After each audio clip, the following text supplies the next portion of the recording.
వాళ్ళు వీళ్ళు ఎన్నెన్ని అన్న పసి పిల్లవాడు నవ్వాడు.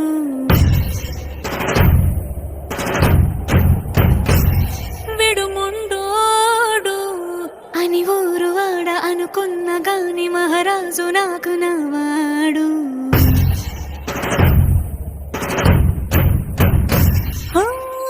మాట పెడుసైనా మనసులో రాయిలా ఉన్నవాడిలోన దేవుడెవరికి తెలుసును నాకన్నా.